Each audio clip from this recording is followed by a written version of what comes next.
갈라디아서 2장 11절부터 13절까지입니다. 우리가 그저께 그리스도의 복음에 대한 이야기를 했고, 어저께는 그리스도인의 정체성, 그리스도인이 뭐냐라는 말씀을 드렸습니다. 그런데 오늘 본문에는 2장 11절부터 13절 그리스도인에 대한 외식, 율법과 은혜의 관계를 아주 구체적으로 이야기하고 있습니다. 이렇게 하는 것이 외식이구나, 이렇게 하는 것이 율법적으로 살아가는 것이구나 하는 이야기가 나와 있습니다. 같이 보십시다. 갈라디아서 2장 11절부터 13절까지입니다. 한 절씩 교독하시겠습니다. 제가 먼저 11절 읽고 여러분들 12절 읽고 13절 같이 보십시다. 게바가 안디옥에 이르렀을 때 책망할 일이 있기로 내가 저를 면책하였노라. 장경고에서 온 어떤 이들이 이르기 전에 게바가 여러분과 함께 먹다가 저희가 오매 그를 학대자들을 두려워하여 떠나 물러가네. 같이 보십시다. 남은 유대인들도 저와 같이 외식함으로 바나바도 저희의 외식에 유혹되었느니라. 그리고 다음 주에 말씀드리겠지만 거기 14절 전반절 보시면 그러므로 나는 저희가 복음의 진리를 따라 바로 행하지 아니함을 보고, 믿음의 복음대로 행하지 않는 베드로의 모습을 보고 바울이 이렇게 이야기합니다. 도대체 너는 이 유대인으로서 이방인을 줬고 유대인답게 살지 못하더니 어떻게 이방인을 보고 유대인처럼 살라고 하느냐. 네가 복음의 진리대로 살지 않았다. 이렇게 이야기하는 것입니다. 내가 믿음의 생활을 하면서 그리스도의 복음, 진리에 대한 거 여러 번 말씀드렸습니다. 우리 모두는 죄인입니다. 그러니까 우리의 인간의 의나 그리고 인간의 방법, 인간의 노력, 인간의 모든 공로는 죄인이 하는 것입니다. 죄인이 아무리 인간의 의를 얘기하고 인간의 공로와 인간의 방법을 얘기해도 그건 죄된 것이라는 것입니다. 그래서 아우구스티누스가 이 죄인이 하나님이다 하는 그것이 우상이라는 것입니다. 그러니까 죄인이 아무리 올바른 의를 행했어도 그거는 불의라는 것입니다. 이게 전제가 되어져 있어야 됩니다. 네, 뒤에서도 다시 말씀드리겠지만, 그런데 우리가 신앙생활을 하면 할수록 너는 왜 나처럼 신앙생활하지 않느냐 하는 것입니다. 말씀드렸지만 새벽기도를 나오면 새벽기도 안 나오는 분보다 내가 믿음이 좋다라고 생각합니다. 죄인이 믿음이 좋아봤자 그거는 죄된 자기의 의를 드러내는 율법적인 행위다. 이렇게 되는 것입니다. 죄인이 아무리 잘했다라고 내가 의를 자랑해도 그것은 죄된 것이기 때문에 도토리가 키재기 하는 것입니다. 도토리는 도토리입니다. 우리가 아무리 의로운 생활을 하고 하나님의 경건을 따라간다라고 해도 그것은 복음의 진리가 뭡니까? 복음의 진리는 예수 그리스도만이 우리의 구원자다. 이렇게 되는 것입니다. 그러니까 그의 의를 통하지 않고는, 그를 믿지 않고, 두 번째 그를 믿지 않고는 그의 의로우심을 우리가 믿음으로 받아들이지 않으면, 나와 예수님이란 분인데, 주일날 설교입니다. 나와 예수님이란 분인데 혈루병 앓는 여인이 있는데 그와 나는 상관이 없습니다. 지금 우리가 살아가는 이 삶의 현장 속에서 정말 의롭게 살아가고 싶지만 죄된 사람이 의롭게 살아가고 아무리 노력을 해도 조금만 눈만 돌리면 유혹 속에 빠져 들어간다는 것입니다. 이게 오늘 베드로는 어땠습니까? 예루살렘 교회에서 지금 안디옥, 이 안디옥이라고 하는 곳은 선교사를 처음으로 파송했던 곳입니다. 그래서 목회자도 7년째 안식년을 가져야 되는 이유는 자기를 돌아보라는 것입니다. 자기를. 이 죄된 목사가 7년 동안 목회를 했더니 얼마나 많은 죄를 범하였는가. 그런데 하나님의 은혜가 이 죄보다 더 크다는 것입니다. 이게 로마서와 갈라디아서에서 정리가 안 되면 자꾸 하나님 앞에 하나님의 전에 나와서 봉사할 때마다 내가 의로운 것처럼 생각하고 의로운 것처럼 행동합니다. 이게 외식이라는 것입니다. 이 안디옥 교회라고 하는 거 선교사를 파송하고 그래서 목사님들은 7년 만에 안식년을 갖고 그 다음에 선교사들은 5년 만에 다 소환을 합니다. 본국으로 소환을 해서 이 복음에 대한 진리, 당신이 죄인으로서 의롭다 칭함을 받고 복음의 세 번째, 하나님의 은혜가 아니고는 이 복음이 복음될 수 없고 우리가 전하는 이 복음이 자꾸 외식되어지면서 자꾸 변질되어진다는 것입니다. 그 나라에 가서 선교를 해보면 그래서 이 당나라 때 15세기에 이 경교라는 것이 생기는데 아무리 전도를 해도 이 사람들이 불교적인 명상을 가지지 않고는 유교적인 사상 가지고는 안 됩니다. 그러니까 우리가 교회 나와도 자꾸 이 교회를 하이라키 구조로 봅니다. 목사가 제일 위에 있고 그 다음에 당회원들이 있고 그 다음에 권사, 그 다음에 집사. 이게 아니라는 겁니다. 그리스도 안에서는 너와 내가 지금 똑같다는 것입니다. 이게 하나님과 내가 똑같아지지 않으면 하나님의 은혜가 무의미해지고 무가치해지기 때문에 이게 절대적으로 필요하다는 것입니다. 그런데 자꾸 내가 높아지기를 원합니다. 높아지고 싶은 것만큼 내가 위선적이 되고 내가 외식하는 사람이 지금 된다는 것입니다. 그래서 이 복음의 진리, 오직 예수 그리스도만이 의인이시고 그의 의로 그의 의를 믿음으로 말미암아 내가 오늘 구원을 얻었다. 하나님의 은혜의 자리에 살아갈 수 있다. 이 복음의 진리를 절대 놓치면 안 된다는 것입니다. 적어도 은혜 받은 자, 구원받은 자로서는 노인이건 주인이건 자유자건 죄인이건 상관이 없다는 것입니다. 절대 겸손이 절대적으로 필요한 것입니다. 교만할 수 있는 이유도 없고 교만한 위치에 갈 수 있는 사람도 그 누구도 없고 그 자리에 설 수 있는 것은 예수 그리스도와 하나님 외에 없기 때문에 우리는 절대 은혜 속에서 절대적으로 겸손할 수밖에 없기 때문에 기쁨이 항상 있을 수밖에 없다는 것입니다. 저와 여러분은 다 죽은 자들입니다. 저처럼 지금 병원에서 수술을 하고 있어야 될 사람이 나와서 지금 설교를 하고 있습니다. 이미 죽은 것입니다. 우리는 죄에 대해서 다 죽은 사람들이에요. 근데 이 교회 밖에 나가면 살아있는 거예요.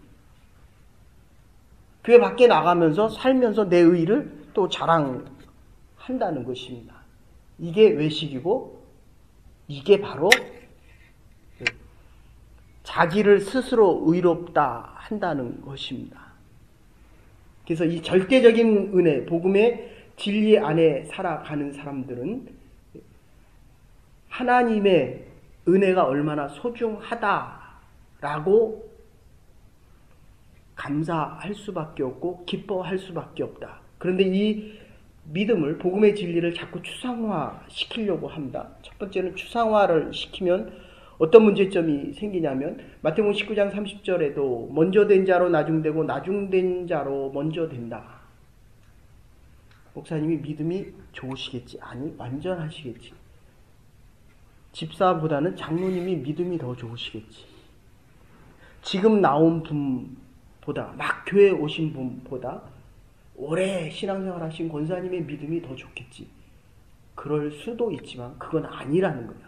그래서 마태복음 19장 30절에 보면 먼저 된 자로 나중되고 나중된 자로 먼저 된다라고 이야기합니다.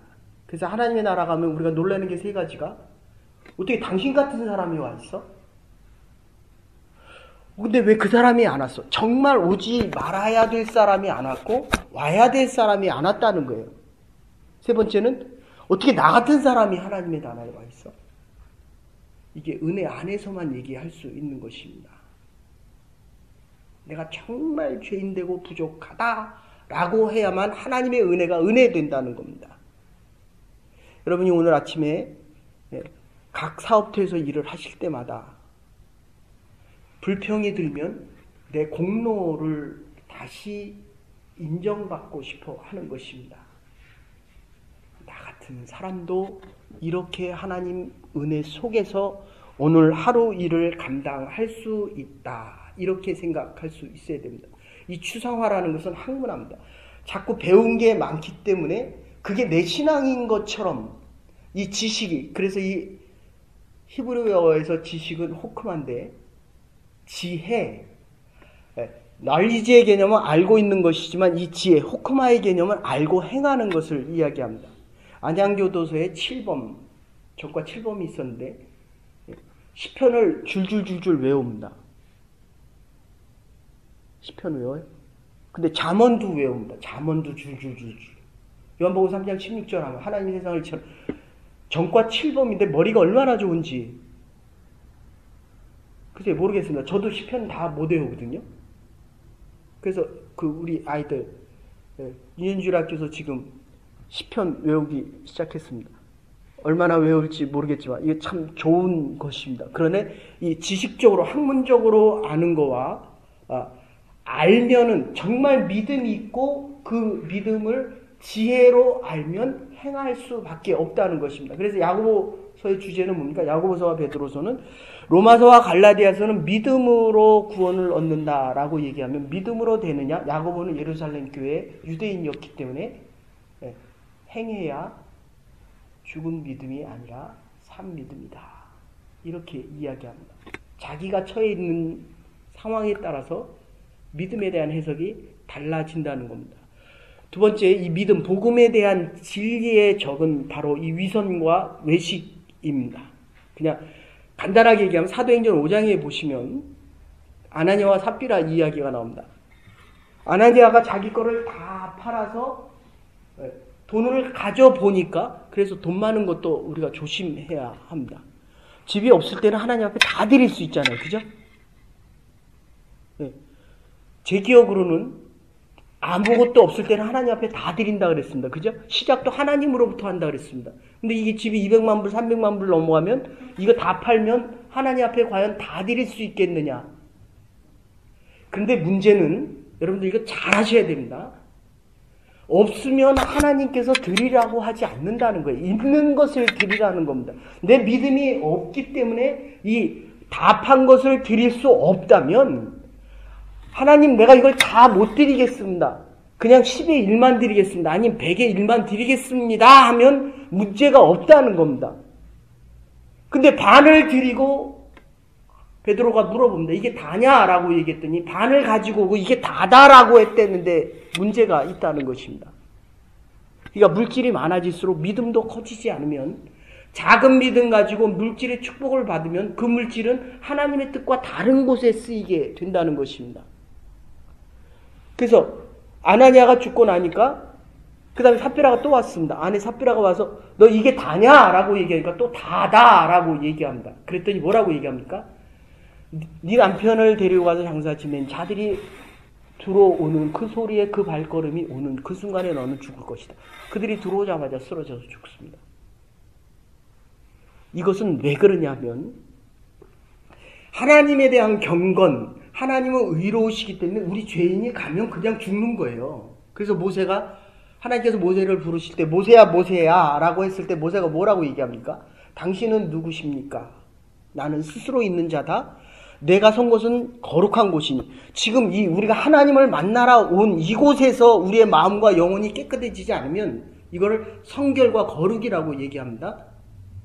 이 죄를 깨끗하게 해서 하나님을 만나지 못하면 우리는 또다시 외식하는 자로 나갈 수밖에 없다는 것입니다.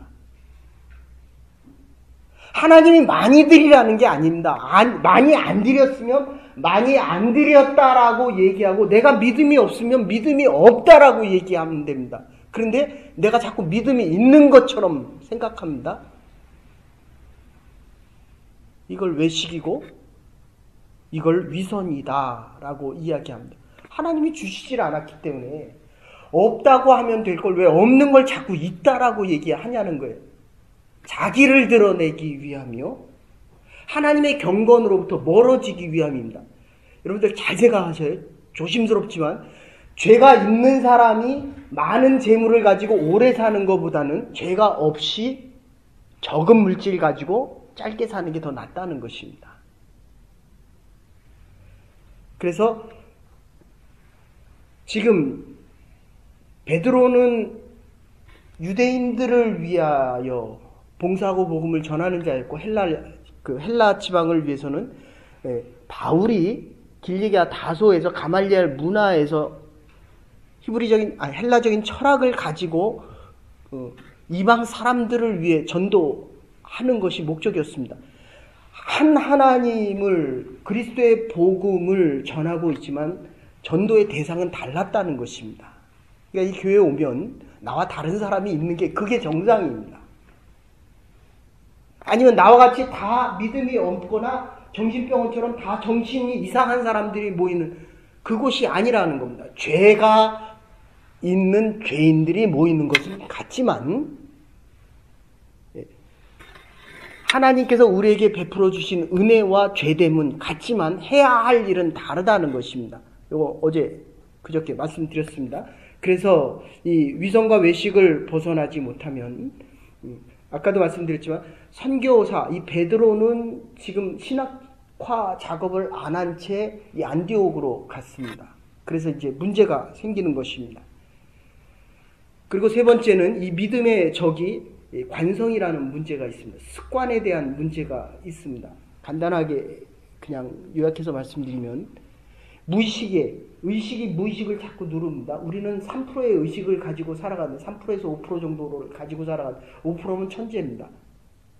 근데 우리 안에 있는 잠재되어져 있는 거, 열등감, 나는 못해, 나는 할 수 없어, 정말 나는 왜 이렇게 못생겼어, 이런 모든 것들이 열등감에 있다가 기독교의 복음을 들으면 정말 대단한 능력의 사람인 것처럼 기쁨과 감사, 성령 충만한 은혜의 사람이 됩니다. 근데 어느 날 갑자기 어려움을 당하면 내가 왜 이럴까? 도대체 나는 뭘까? 라는 고민에 빠지게 됩니다. 제가 아는 분이 있는데 지난번에 말씀드린 것 같아요. 팔이 부러져도 감사하고 자기 자식이 다쳐도 감사하고, 이거 원래 불교 믿던 분이었습니다.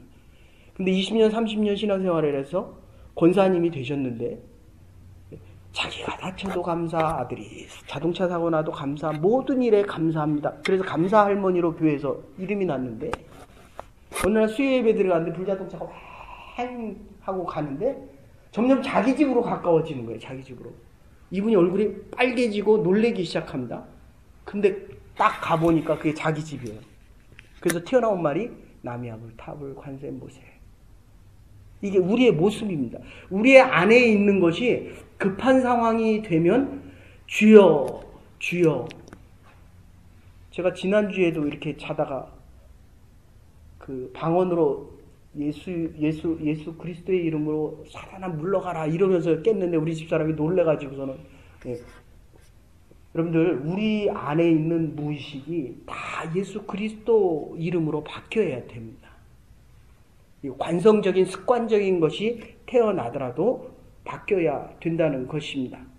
그래서 지금 이 오늘 본문에 대한 상황은 이렇습니다. 음식을 같이 먹고 사도행전 2장 46절에 47절 보시더라도 날마다 마음을 같이하여 성전에 모이기를 힘쓰고, 마음을 같이하여 뭐 하는 데 힘쓰고 성전에 모이는 데 힘쓰고, 노래방 가는 데 힘쓰는 게 아니고 도박하러 가는 데 힘쓰는 것이 아니고 성전에 모이기를 힘쓰고 집에서 떡을 떼며, 이거 성찬식을 얘기합니다. 기쁨과 순전한 마음으로, 그래서 성례식 할 때 이것을 기쁨과 구원받은 기쁨과 순전한 마음, 성별되어 거룩한 마음으로 이 음식을 먹고 하나님을 찬양하는 것입니다.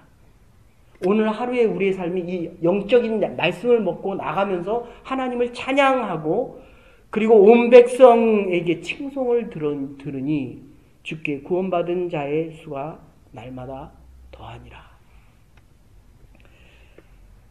마태복음 26장 26절에 예수님께서 유월절 만찬식 때 떡을 주시면서 이건 내 살이다. 이거는 내 피다. 여러분의 살과 피를 이웃에게 나눠 주어 본 적 있으십니까? 이게 띠면 아프거든요, 이거. 띠면 아프거든요. 그러니까 내가 가지고 있는 재물과 물질과 이 하나님의 말씀을 이게 아플 정도로 띄어본 적 있냐는 거예요. 처음에 감사와 기쁨과 하나님의 은혜가 더 크면 이거 찢는 거 쉽습니다. 그런데 내가 잘 되고 더 모양이 이뻐지고 더 좋아지면 이거 띄는 거 싫어집니다. 내 믿음과 마음이 외식화되고 있다는 겁니다. 남에게는 좋게 보이고 싶어도 내가 내 스스로에게는 하나님과의 관계성 속에서는 자꾸 내가 외식화되어지고 있고 하나님으로부터 멀어지고 있다는 것입니다. 그래서 고린도전서 11장 33절에 보시면 그런즉 내 형제들아 먹으러 모일 때마다 서로 기다리라. 이게 왜 이렇게 얘기하냐면 성찬식에 올 때 배불리 먹으려고 먼저 온 자들은 많이 먹었다는 거예요. 나중에 온 자들은 먹을 게 없었습니다. 그러니까 여러분의 집에 오는 사람마다 배불리 먹이라는 겁니다.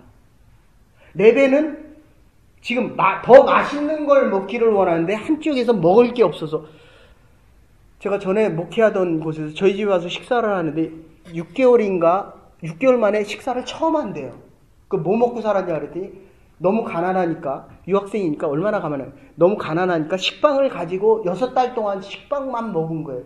6개월 만에 저희 집에 와서 밥을 처음 먹었다는 거예요. 시립대 다니던 학생인데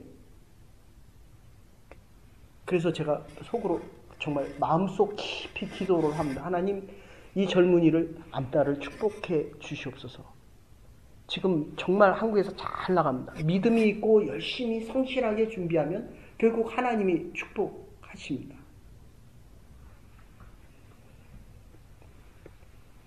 그래서 이 지금 바울이 전도하는 사람들과 베드로가 전도하는 사람은 달랐는데 베드로가 신학적인 준비를 하고 오지 않으니까 같이 떡을 떼다가 예루살렘에서 온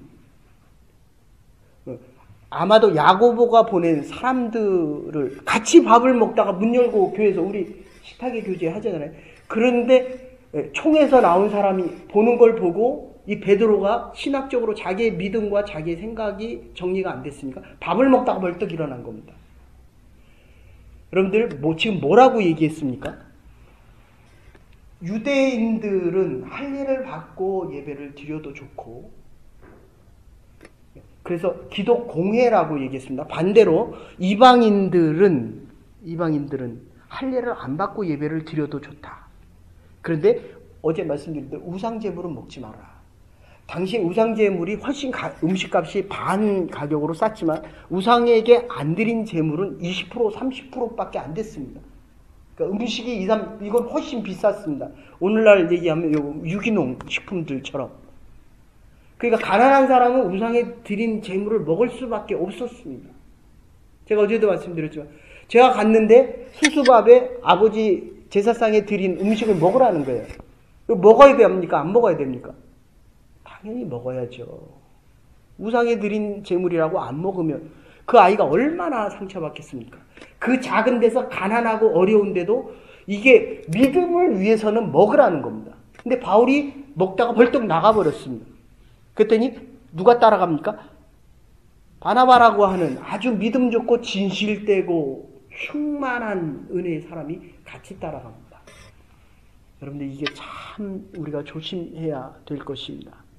여러분 복음의 진리에 대한 건 절대로 양보하면 아니 됩니다. 내가 신앙생활하고 믿음 생활하다 보면 존경하는 사람이 있습니다. 분명히 존경을 해야 됩니다. 그런데 존경받는 사람이라고 꼭 복음의 진리에 대해서 옳은 일만을 하는 것은 아니라는 것입니다. 그래도 존경은 하라는 것입니다. 그러면 이 옳고 그름에 대한 것은 하나님의 일이라는 거예요. 하나님. 그러니까 나는 내 믿음을 지키면 되고 옳고 그름에 대한 판단은 하나님이 하신다는 겁니다. 주인이 한다는 겁니다. 그런데 내가 자꾸 그 사람의 믿음을 판단합니다. 내 의로움을 드러냅니다. 내가 그 자리에 있고 싶어 합니다. 여러분, 제가 아주 존경하는 목사님 두 분이 계신데 한 분은 영락교회 한경직 목사입니다. 저희 집안에 자주 왔는데 그분이 오시면 따뜻함이 느껴지고 저게 목사구나 이렇게 느껴집니다. 근데 그분이 신사참배를 하셨거든요. S교회 K 목사님이란 분이 이 한경직 목사님이란 분이 갈 때마다 어려움이 있을 때마다 자기가 못 갈 때마다 이 K 목사님을 보냅니다. S교회 수만 명이나 보이는 초메마드 처치인데 이분이 너무 바빠서 못 가시니까 이 K 목사님을 보내시는데 이 K 목사님이 대놓고 그런 거예요. 목사님, 신사참배는 국민의례가 아니라 그건 틀린 겁니다. 한경희 목사님 템플턴 상 받으실 때 뭐라고 얘기합니까? 나는 이 상 받을 자격이 없습니다. 나 같은 죄인이 이 상을 어떻게 받을 수 있습니까? 여러분, 복음의 진리에 대해서는 절대로 양보하지 마십시오. 바나바가 베드로를 쫓아가듯이 우리는 서로가 서로에게 영향을 미치며 신앙생활을 하게 됩니다. 믿음의 본을 보이십시오. 그러나 우리도 실수할 때가 있습니다. 그러나 그게 복음의 진정성에 대한 문제가 아니라면 우리는 그대로 인정하고 존경을 계속하며 살아갈 수 있습니다. 있어야 합니다. 복음의 진리에 따라 행하여야 합니다. 하나님 앞에서나 사람 앞에서나 그 행위가 한결같아야 합니다. 하나님 앞에 다르고 사람 앞에 다르다면 안 된다는 것입니다. 나와 하나님 사이의 관계와 이웃과의 관계가 같아야 합니다. 함께 생활하다 보면 이게 내 생활이 행동이 달라지는 위선적인 모습을 가지게 됩니다. 사람 앞에서 따로하고 하나님 앞에서 따로하고 내 양심이 행하는 대로 따로 행하게 되면 또다시 위선 속에 빠져 들어가게 됩니다. 우리에게 닥치는 모든 유혹과 시험 앞에서 흔들림이 없이 이 믿음의 길을 묵묵히 갈 수 있어야 할 것입니다. 가장 무서운 위선과 외식은 우리의 믿음 생활에 가장 무서운 적이 되고 있습니다.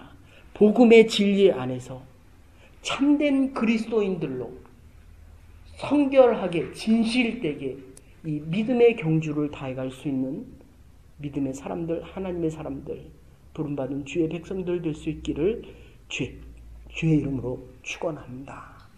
이제는 괴머리 되신 우리 주 예수 그리스도의 극진하신 은혜와 하나님의 원하신 사랑과 성령의 감동 교통하심이 우리의 위선으로 살아가는 것이 아니라 참된 진실된 그리스도의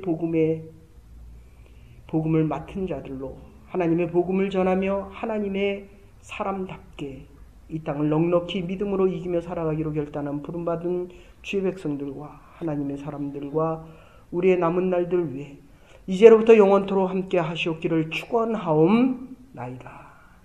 아멘. 오늘도 믿음 안에 승리하며 살아갈 수 있는 믿음의 참된 증거자들 되시기를 간절히 소원합니다.